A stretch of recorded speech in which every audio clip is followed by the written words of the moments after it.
I, 28F, got married to my longtime boyfriend Dexter, 29M, last year.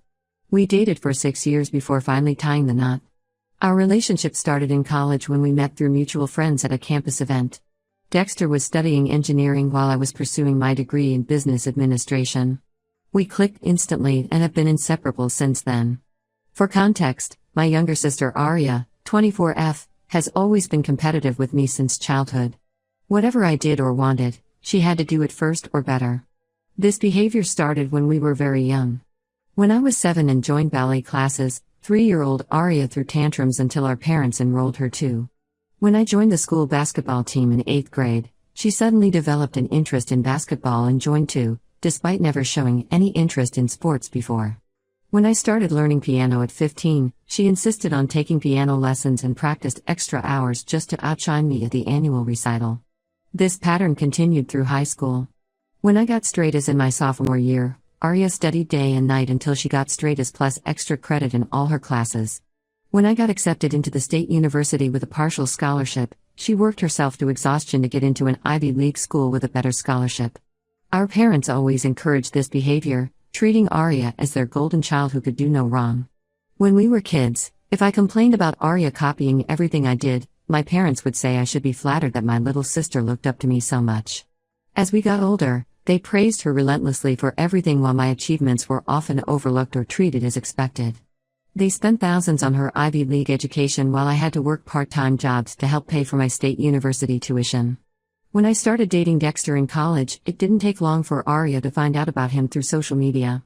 Within months, she started dating his younger brother Kenneth, 26M. It felt like she was trying to copy my life yet again. Kenneth was still in his final year of high school then, and their relationship seemed forced from the start. But our parents thought it was adorable that the sisters were dating brothers. Over the years, Dexter and I built a solid relationship. We supported each other through college, our first jobs, and the struggles of early adulthood. When we moved in together after graduation, our parents disapproved, saying we were living in sin. But when Aria moved in with Kenneth right after he finished high school, they called it romantic. Last year, when Dexter and I announced our engagement, my grandparents were overjoyed. They had been waiting for their first great-grandchild, and naturally, everyone assumed we would be the ones to give them that joy since we were getting married. My grandmother even gave me her antique cradle, saying she hoped to see it filled soon. This didn't sit well with Aria. She couldn't stand that I was getting all the attention for once. During our wedding planning, Aria tried multiple times to overshadow us. She pushed Kenneth to propose, but he wasn't ready. She suggested having a double wedding, which we firmly refused. She even tried to wear white to our wedding until our grandmother put her foot down. 2 months after our wedding, during a family Sunday dinner, Aria announced she was pregnant. Kenneth looked shocked and uncomfortable during the announcement, almost dropping his fork when she said it. Later, we found out through mutual friends that Aria had deliberately gotten pregnant without discussing it with Kenneth. She had stopped taking her birth control without telling him, just so she could have the first grandchild in the family. My parents were ecstatic about becoming grandparents. They completely forgot about our recent wedding and shifted all their attention to Aria's pregnancy. Every family gathering became about her baby shower plans or nursery ideas. My mother spent hours shopping for baby clothes while my father started setting up a college fund for the baby. My grandmother's antique cradle, which had been given to me, was suddenly moved to Aria's apartment because she needed it more. Kenneth confided in Dexter during a brother's night out that he wasn't ready to be a father. He had just started his career in IT and wanted to focus on that first. He felt trapped and manipulated but didn't know how to express this without seeming like a bad guy. But Aria manipulated him into staying, saying their baby needed both parents. She even moved in with him at his parents' house, claiming they needed to start living like a family. The real problems started after the baby was born. Aria quickly realized that having a baby wasn't just about getting attention and cute photos for social media. She struggled with the simplest tasks like changing diapers or waking up for night feeds. Kenneth tried his best but he was equally unprepared. They both started showing signs of being overwhelmed.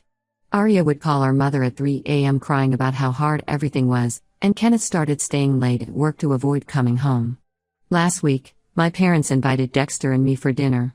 We thought it was just a regular family dinner, but we were wrong.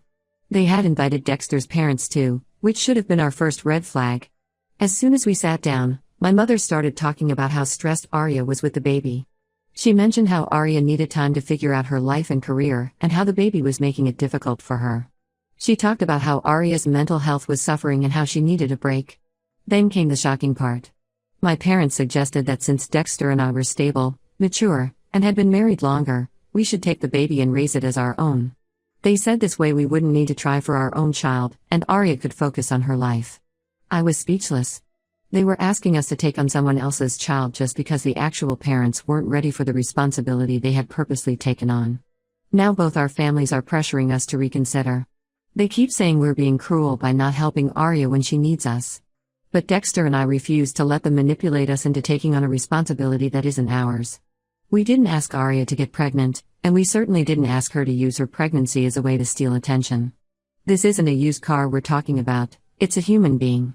You can't just hand off your child because parenting turned out to be harder than you expected.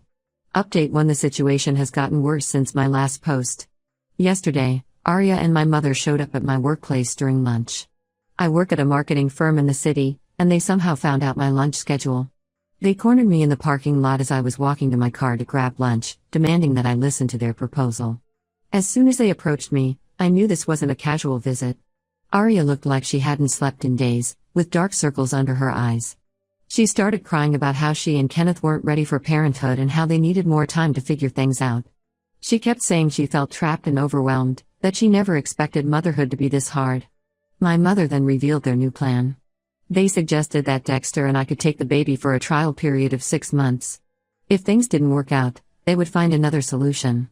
According to them, this would give Arya and Kenneth time to get their lives in order while ensuring the baby was well cared for. They had even drafted a temporary custody agreement, which they pulled out of their purse right there in the parking lot. When I refused again, Arya became hysterical. She screamed that I was ruining her life and that if I really loved her, I would help her. She accused me of being selfish and spiteful, saying I was refusing just to punish her. Several of my co-workers who were also on their lunch break stopped to stare at the scene she was creating. My mother tried a different approach. She brought up how I had always wanted children and suggested that maybe this was God's plan, that I was meant to raise Arya's baby instead of having my own. She said that sometimes blessings come in unexpected ways, and this could be our chance at parenthood. The audacity of her statement made my blood boil. I told them both to leave before I called security. Later that evening, around 7 p.m., they showed up at our house with Kenneth's parents. They had obviously planned this ambush, thinking they could pressure us if they all came together. Thankfully, Dexter was home. When they started their emotional manipulation again, he firmly asked them to leave. They refused, saying they wouldn't go until we agreed to their demands. Kenneth's mother started crying about how her son's life was being ruined, as if he had no part in creating this situation. My mother joined in, saying how Arya was suffering from postpartum depression and needed support. They made it sound like taking their baby was the only way to help her, completely ignoring the existence of actual medical and psychological help. That's when Arya dropped the bombshell. She and Kenneth had already booked tickets to Europe. They were planning to leave the baby with us whether we agreed or not. She thought if they just left the baby, we would have no choice but to take care of it. She even had a whole plan worked out. They would drop the baby off for babysitting and then catch their flight, leaving us with no option but to step up. I was shocked at her selfishness and immediately told her that if she abandoned her baby, I would call CPS. I made it clear that child abandonment was a crime, and I wouldn't hesitate to report them if they went through with their plan. This threat seemed to shake them all. My mother started begging us not to involve authorities, saying it would ruin Arya's life and future career prospects. Kenneth's parents joined in, promising to increase Dexter's inheritance if we agreed. They even offered to buy us a bigger house and a new car if we would take the baby. But we stood firm. We told them all to leave or we would call the police for trespassing. The look of shock on their faces when they realized we were serious was almost comical. They couldn't believe we wouldn't give in to their manipulation. Before leaving, Arya tried one last time to guilt trip me. She brought up all the times I had said I wanted to be a mother, how I had always loved children, and how this could be my only chance at motherhood. She even suggested that my refusal meant I didn't really want to be a mother at all. I told her that wanting to be a mother didn't mean I wanted to enable her irresponsible behavior. I reminded her that she was the one who chose to get pregnant without thinking it through, and now she had to deal with the consequences of her actions. They finally left, but not before my mother warned us that we would regret our decision. She said that family should help family, and we were choosing to be cruel instead. Kenneth's father made a point of mentioning again that this would affect our standing in his will. After they left, Dexter and I sat down and had a long talk. We agreed that we needed to take steps to protect ourselves from future ambushes. We're looking into security cameras for our home and I've informed my workplace security about potential unwanted visitors. The whole situation has shown us just how far our families will go to force their wishes on us. It's clear they don't respect our boundaries or our right to make our own decisions. We're considering taking legal action if they continue with their harassment. Update 2: After the parking lot incident and the ambush at our house, I decided to talk to my grandfather. He has always been the voice of reason in our family, and I needed his perspective. I waited until I knew he would be alone, as my grandmother usually has her bridge club on Wednesday afternoons. I visited him at their house, bringing his favorite lemon cake from the bakery near their home. When I arrived, I found him in his study, reading the newspaper as he always does after lunch. He smiled when he saw me, but his expression quickly turned serious when he noticed my distress. I sat down in the old leather chair across from him, the same chair I used to sit in when I would visit him after school as a child. I told him everything from the beginning, about Arya's deliberate pregnancy, her inability to handle motherhood, and our parents' ridiculous demand that we take her baby. I explained about the ambush at my workplace and their attempt to force us into taking the baby by threatening to abandon it with us. As I spoke, I could see his expression changing from concern to anger. To my surprise, he already knew parts of the story but not the whole truth. My parents had told him a completely different version. According to them, Dexter and I had initially offered to adopt the baby but then suddenly changed our minds, leaving Arya devastated. They had painted us as the villains who were refusing to help family in need, making Arya out to be the victim of our cruelty. Grandfather was furious when he heard the real story. He couldn't believe that his own daughter, my mother, would try to force her older daughter to raise her younger daughter's child. He was especially angry about Arya's plan to abandon the baby with us and run away to Europe. He kept shaking his head, muttering about how this wasn't the way he and grandmother had raised their children. He immediately called my grandmother, despite her being at her bridge club. He rarely interrupts her social activities, so this showed how serious he considered the situation. When she arrived home 20 minutes later, he had me tell her everything again. By the end of my story, both of them were visibly upset. They both agreed that this situation had gone too far. Grandfather said he had watched over the years as my parents consistently favored Arya, but he had hoped they would grow out of it. Now he realized their favoritism had created this mess, enabling Arya's irresponsible behavior while expecting me to clean up after her. That's when grandfather made an unexpected offer. He owned several properties, including a beautiful house in a quiet neighborhood about an hour away from our current home. The house had been a rental property for years, but the current tenants had just moved out. He offered to give it to us, saying we needed to distance ourselves from this toxic situation. At first, I tried to refuse.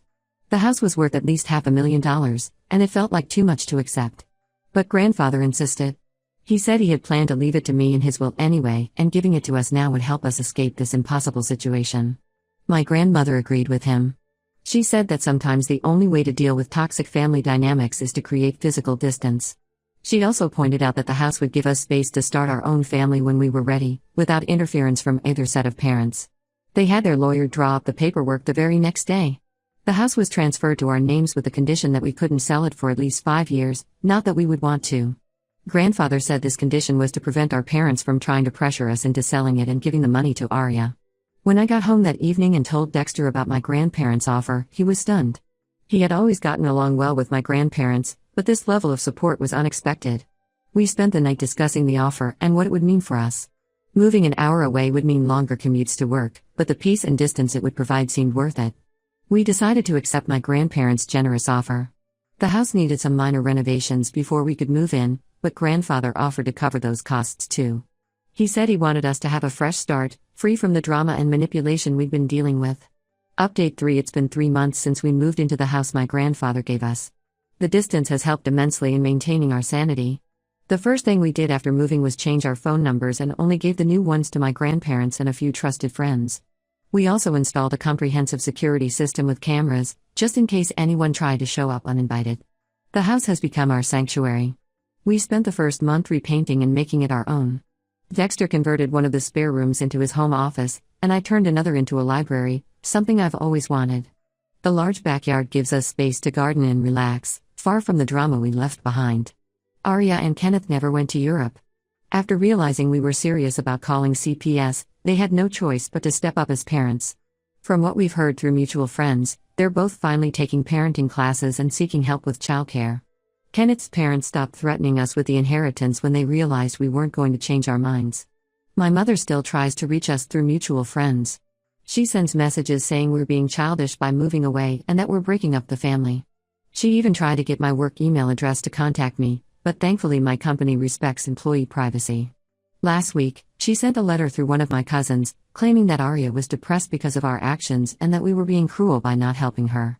My father hasn't made any direct attempts to contact us, but he's been telling everyone who will listen that we abandoned the family when they needed us most. He's trying to paint us as the villains in this story, but most people who know the whole truth understand why we had to distance ourselves. My grandparents have been our biggest supporters through all this. They regularly visit us in our new home and have made it clear to everyone that they stand by our decision. Grandmother even told my mother to stop trying to contact us until she can respect our boundaries. This caused a huge fight between them, but my grandmother stood firm. Dexter's parents eventually apologized for trying to manipulate us with the inheritance threat. They sent a letter acknowledging that they were wrong to try to force us into taking Arya's baby. However, we're still keeping our distance. One apology doesn't erase months of manipulation and pressure. The whole experience has shown us who truly cares about our well-being versus who just wants to use us to fix their problems. We're finally at peace with our decision and looking forward to starting our own family when we're ready, on our own terms. Last week, we heard that Arya and Kenneth are finally attending couples counseling and parenting classes. While we're glad they're getting help, we have no plans to reconnect anytime soon. The trust has been broken, and it will take more than a few months of good behavior to rebuild it. For now, we're enjoying our peaceful new life. We've made friends in our new neighborhood, joined a local community garden, and are planning to adopt a dog. Sometimes the best way to deal with toxic family dynamics is to create enough distance to build your own happiness. That's exactly what we're doing, and we have no regrets about our decision.